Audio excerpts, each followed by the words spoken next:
집권 여당의 기재부에 대한 국조 협박은 완전한 블랙 코미디입니다.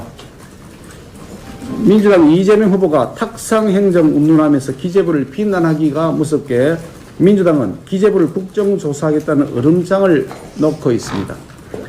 아무리 정권 말이라고는 하지만 집권 여당이 정부를 협박하는 것은 한 번도 경험해 보지 못한 블랙 코미디가 아닐 수 없습니다. 이재명 후보가 이제 와서 문재인 정부와 정책적으로 손을 긋겠다면서 차별화 전략에 나선다 하더라도 지난 10월 문재인 대통령과의 면담 자리에서 문재인 정부의 일원이라고 스스로 인정했듯이 이재명 후보와 민주당, 문재인 정권은 때려야 뗄 수 없는 한 몸인 것이 명확합니다. 국민인식 속에 이재명 후보는 문재인 정권 시즌 2일 뿐이지 별도의 인물이 아닙니다. 문재인 정권의 지난 5년 총체적 국정 운영의 실패 책임으로부터 결코 자유로울 수 없는 분입니다. 문재인 정권과의 차별화 전략은 눈 가리고 아웅하는 것에 불과합니다. 민주당은 올해 초과 세수가 50조 원을 넘는다고 주장하고 있습니다. 민주당은 세금 쓸 생각하기 전에 최악의 민생 경제 위기 속에서 정부만 세금 호황을 누리고 있는 그 현실이 잘못된 것이라는 점을 인정하고 반성부터 해야 합니다. 종합부동산세만 보더라도 대상자는 지난해 59만 5천 명에서 올해 75만 명으로 대폭 늘어났고 올해 종부세로만 5조 9천억 원이나 거칠 예정이라고 합니다. 부동산 정책 실패로 집값이 폭등한 탓에 집 한 채 갖지 못한 국민들도 세금 폭탄을 맞게 된, 다시 말씀드리겠습니다. 부동산 정책 실패로 집값이 폭등한 탓에 집 단 한 채 가진 사람들도 세금 폭탄을 맞게 된 셈입니다. 문재인 정권 5년간 얼마나 혹세무민했는지 알 수 있습니다. 더구나 초과 세수를 들여다보면 허수가 많습니다. 기재부의 국세 수입 전망치 314조 3천억 원과 국회 예산정책처의 전망치 323조 원, 이 금액을 종합할 때 약 40조 3천억 원 정도의 초과 세수를 추정할 수 있는데 그중 31조 5천억 원은 이미 2차 추경 재원으로 써버린 상태입니다. 아직 사용되지 않은 초과 세수는 8조 7천억 원가량인데 이 역시 정해진 법에 따라 사용되어야 하는 것이 당연하고 마땅합니다. 국가재정법 제90조에 따라서 초과 세수 30%는 국채 상환에 우선 사용되어야 합니다. 문재인 대통령께서도 지난 10월 추가 확보된 세수 일부를 국가채무 상환에 활용함으로써 재정 건전성 개선에도 기여할 수 있을 것이라고 국회 시정연설에서 직접 말씀하셨지 않습니까? 또한 같은 법에 따라서 초과 세수 40%는 지방교부금과 지방교육재정교부금으로 지방에 내려보내야 하는 돈입니다. 초과 세수 전체가 마치 눈먼 돈인 양 재난지원금 재원으로 사용할 수 있다고 주장하는 것은 국민에 대한 기만행위입니다. 민주당, 문재인 정권은 5년 내내 국가 예산을 방만하게 운영해 왔습니다. 2017년 본 예산 기준 400조 5천억 원이었던 나라 살림은 2022년 604조 4천억 원으로 5년 만에 무려 51%가 증가했습니다. 코로나 핑계로 추경은 6차례나 편성했습니다.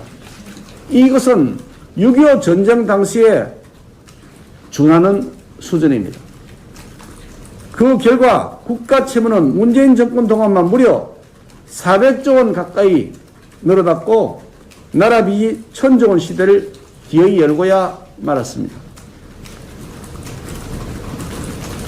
IMF에 따르면 한국의 국가 채무 증가 속도는 35개 선진국 중에 단연 1위라고 합니다. 부끄러운 성적입니다. 그야말로 빚내서 일단 쓰고 보자는 배짱이 심보였던 것이 통계치에서 적나라하게 증명되고 있습니다. 재난지원금 역시 5차례에 걸쳐서 무려 55조 원이 투입됐습니다. 특히 지난 21대 총선을 앞두고서는 전 국민 재난지원금 명목으로 14조 2천억 원의 현금을 살포했습니다. 민주당은 지난 총선 승리의 추억을 못 잊어서 더 큰 선거인 대선을 앞두고 전 국민 재난지원금을 마구잡이로 나눠주지 못해 안달이 나 있는 것 같습니다. 하지만 국민들은 지난 총선 결과로 이미 뜨거운 맛을 보았습니다. 민주당을 포함한 보험 여권은 180석 의석을 앞세워서 임대차 3법을 포함한 악법들을 군사작전하듯이 통과시켰고, 서민들은 전세 난민으로 내몰렸습니다. 집값은 천정부지로 폭등하고 있습니다. 급기야 대출마저 2중 3중으로 규제하다 보니까 전세 장벽에 막혀서 이제 월세 난민으로 내몰리고 있는 실정입니다. 선거 결과로 내 삶이 어떻게 망가지는지를 몸소 체험한 국민들은 현금 지원의 달콤한 유혹에 전혀 동요되지 않을 것이라고 저는 생각합니다. 이미 70%에 달하는 국민들이 재정 여력이 없다면서 전 국민 재난지원금의 지급에 반대하고 있다는 통계도 보고되었습니다. 생색은 현 권력자들이 다 내고 빚 책임은 전부 국민이 다 져야 하는 것이 현실임을 이미 인식하고 계시다고 생각합니다. 민주당이 주장하는 납부 유예는 터무니없는 것이고 있을 수 없는 일입니다. 그러자 기재부이란 국조를 하겠다는 카드를 꺼내들었습니다. 가관입니다. 대선을 앞두고 매표를 하기 위해서는 수단과 방법을 가리지 않겠다는 폭거에 해당됩니다. 이미 여러 차례 입장을 밝혔듯이 납부 유예는 꼼수 중의 꼼수이고 명백한 범법 행위입니다. 현실적으로 추가적인 납부 유예 가능 세목은 종합부동산세와 유류세 정도인데 민주당이 늘상 비난하던 부자 감세를 하겠다는 것밖에 되지 않습니다. 부자 감세 안 하겠다 그러면서 종합부동산세를 왜 납부 유예를 하는 겁니까?